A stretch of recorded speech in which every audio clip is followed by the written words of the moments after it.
নমস্কার বন্ধুরা, সবাই কেমন আছো? আশা করি ভালো আছো। আমিও ভালো আছি। দেখো আজকে কোথায় কাজে এসেছি, গাইঘাটা জলেশ্বর শিব মন্দিরে। ফুলগুলো দেখো শুধু একটু, কত রকমের ফুল আর কি সুন্দর সুন্দর, দারুণ লাগছে দেখতে। সারা গাছ ভরে আছে ফুলে ফুলে, একদম দারুণ। দেখো দেখো সব ফুলগুলো এত সুন্দর হয়ে আছে।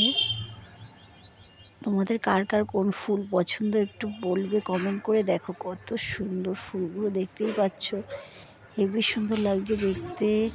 আমার তো মন ভরে যাচ্ছে ফুলগুলো দেখে, মনে হয় ছিঁড়ি কিন্তু ছেঁড়া যাবে না, কি করব বলো। আমরা অনেক দূরে কাজে এসেছি, এখন কাজ করতে করতে একটু ভিডিও করলাম। কেমন লাগছে তোমরা সবাই একটু জানিও। আজকে এখানে কাজে এসেছি, বন্ধুরা একটু পাশে থেকো।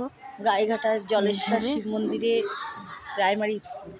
দেখো জলেশ্বর মন্দিরটা একটু দেখা যাচ্ছে, কুয়াশায় সম্পূর্ণটা দেখা যাচ্ছিল না। এই যে মন্দিরটা দেখো, পুরোটা দেখা যাচ্ছিল না কুয়াশায়। এটা জলেশ্বর মন্দির, দেখতেই পাচ্ছ এটা জলেশ্বর মন্দির।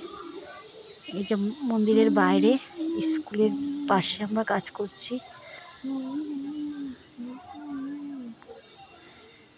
আর তার চারপাশে গ্রামের গাছগুলো দেখো একটু, গ্রামের রাস্তাঘাটগুলো কত সুন্দর লাগছে দেখতে। চতুর্দিকে সব বাড়িতে কেউ ফুল গাছ লাগিয়েছে, কেউ সর্ষে চাল লাগিয়েছে, কেউ লাল শাক বুনেছে। খুব সুন্দর লাগছে গ্রামটা। আমার মনে হচ্ছিল কাজ না করে একটু ঘুরে আসি, কিন্তু তো কিছু করার নেই, কাজ তো করতেই হবে, যেহেতু রান্নার কাজ, সবাই খাবে। টাটা বন্ধুরা, আজকের মতো সবাই ভালো থেকো, সুস্থ থেকো, সবাই পাশে থেকো একটু। দেখো গ্রামের রাস্তাগুলো দেখো কত সুন্দর, মাঠের দেখো পরিবেশটা দেখো, কি দারুণ লাগছে না? দুর্দান্ত লাগছে, বাহ সেই লাগছে, খুব সুন্দর। দেখো দেখে যেন মন ভরে যায়, খুবই ভালো লাগছে।